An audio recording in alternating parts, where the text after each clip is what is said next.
For months, Saudi Arabia has been leading a bombing campaign against Shiite rebels in Yemen. Now, foreign ground troops are joining the fight. Why is Yemen so important to Saudi Arabia? Is it simply a proxy war involving Iran, Saudi Arabia's regional rival?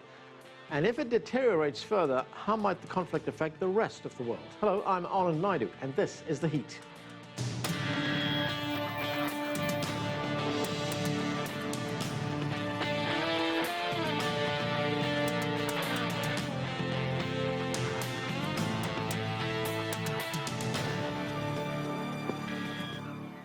A regional struggle may be about to escalate. Saudi Arabia has 150,000 troops on its southern border with Yemen.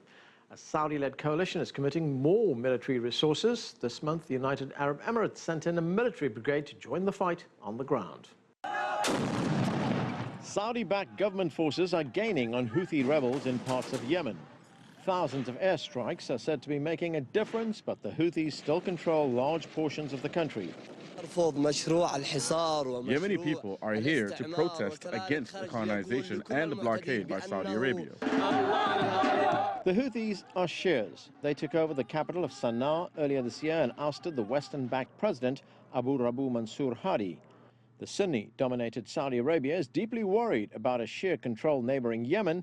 It's been bombing Yemen for months. The objective is to protect the people of Yemen from a radical organization that is allied with Iran and Hezbollah, that has virtually taken over the country. I would describe it as a war of necessity. We had no choice. From the Saudi perspective, they see the rise of a Shia influence all around them in the Middle East. Shia Muslims are in the majority in Iran. Saudi Arabia accuses them of supporting the Houthi rebels, but Iran denies any involvement in Yemen. Another source of concern in Yemen is Al-Qaeda in the Arabian Peninsula, AQAP. According to the Bureau for Investigative Journalism, there have been about 100 U.S. drone strikes in Yemen against the Sunni extremist group since 2002. The fighting has helped fuel a humanitarian crisis in Yemen. More than 20 million people, 80% of the population, need humanitarian aid, according to the United Nations. Yemen is the poorest Arab nation, but it's strategically important. The Bab el-Mandeb Strait, located between Yemen and the Horn of Africa, is where almost 40% of the world's oil ships sail through from the Red Sea to the Gulf of Aden. Joining me now to discuss the Yemen conflict from London, Yemeni human rights activist Baraa Shiban. From Ottawa, Marty Darius Nazemroaya. He is a research associate at the Center for Research on Globalization. Also from London is Associate Fellow at the King Faisal Center for Research in Islamic Studies, Mohammad Alyahya. Thanks to all of you for joining us.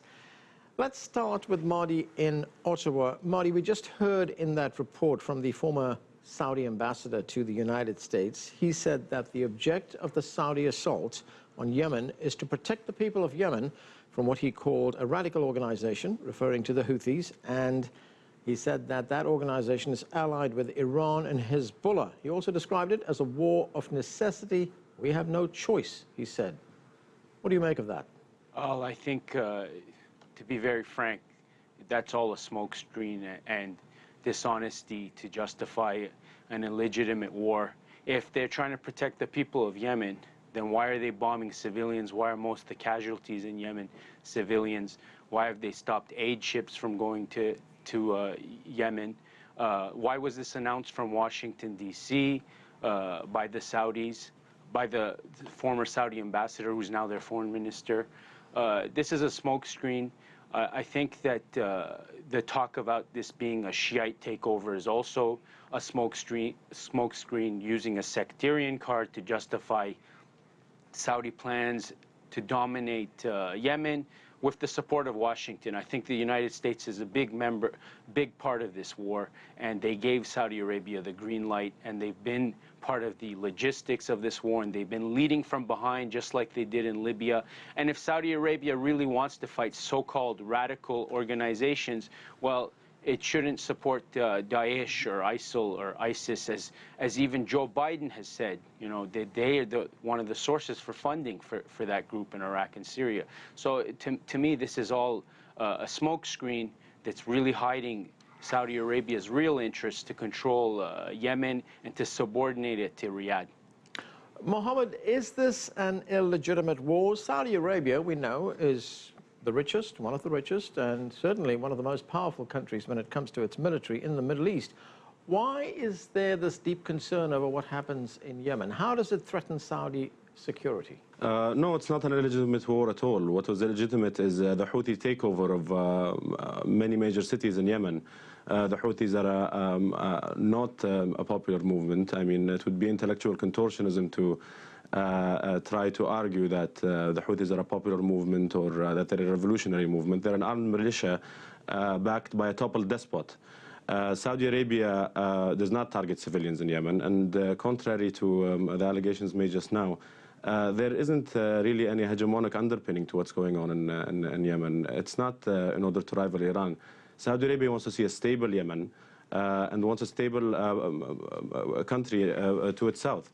Yemen has the highest number of small arms per capita. It has very high potential to delve into extreme chaos. And Saudi Arabia waited 6 months after Houthis took Sana'a in order to act. When it saw that Yemen was going to slip into complete chaos, it felt the need to attack. Now it so happens that the people backing the Houthis are Iran.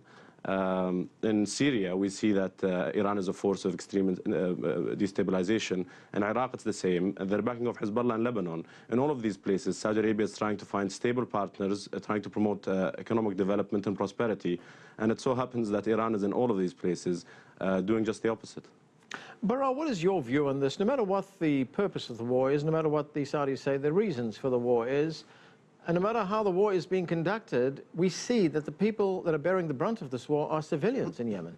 Yeah, I think I totally agree with you. I don't think we should, just simplify it as just, as just being the Saudi versus the Houthis and saying were they a threat or not. Actually, the Saudis did feel threatened by the presence of the Houthis, and because when there is an unstable government in Yemen, it will definitely affect the biggest neighboring country, which is Saudi Arabia. Now, for the interest of the well, I'd say overwhelming majority of the Yemeni people, that they want to end this war, but for the Saudi coalition, they want to win this war actually. And this is what is important for them at the moment, and they feel that they're they are a better allied with the Yemeni government or with President Hadi than they are with the Houthis. I think it is as simple as that.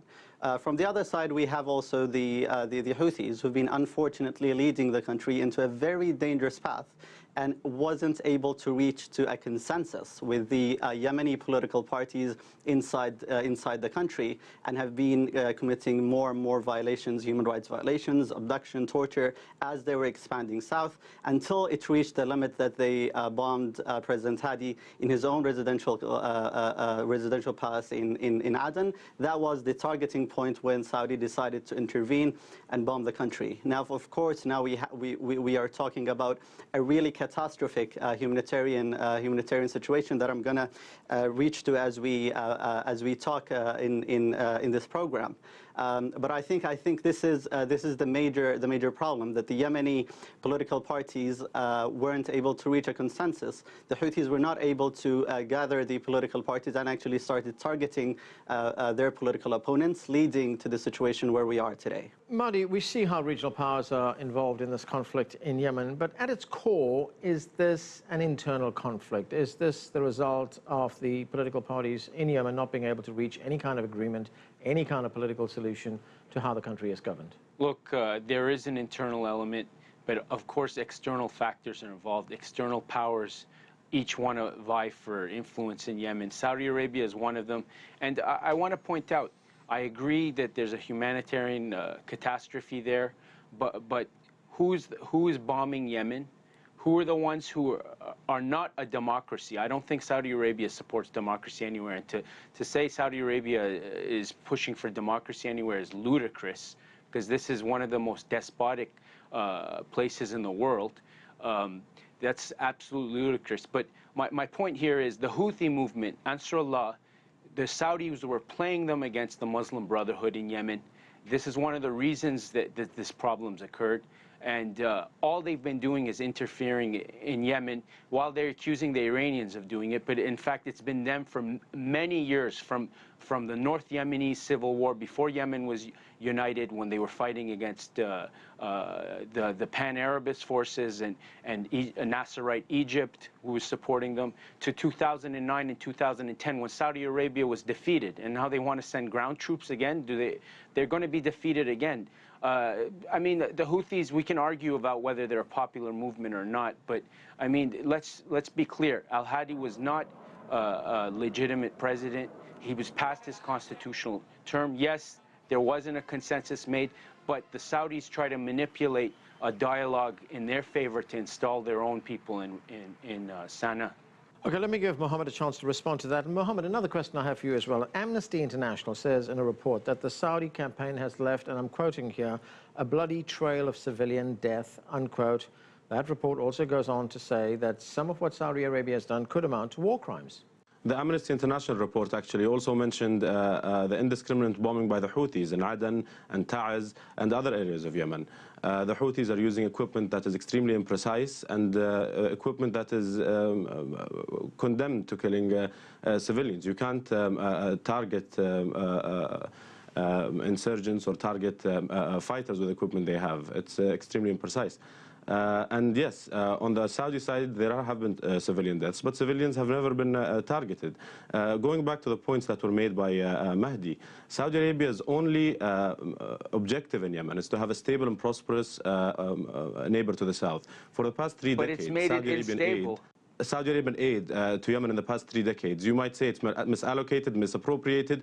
You might say that if it was allocated in a better way, it would have created a more stable Yemen. But the fact remains that it kept Yemen afloat for 3 decades. Saudi Arabia is not prepared to continue giving that aid. That is integral to Yemen's future prosperity and stability, to a Houthi militia that is taking Yemen with the help of a toppled despot like Ali Abdullah Saleh. It's not prepared to support a government like that financially, politically, or otherwise. What Saudi Arabia wants is an end to this war. And what Saudi Arabia considers winning in this war is to have a central government in Yemen that is stable, to have a secure nation to the south of its borders, and it doesn't back one leader over the other. I mean, in 2012, Saudi Arabia brokered the transition deal whereby Ali Abdullah Saleh, its longtime ally, ceded power to President Hadi. Whatever situation, whatever government that will provide stability, security, and prosperity in Yemen, Saudi Arabia will back. Baraa, do you think war crimes are being committed by both sides in Yemen?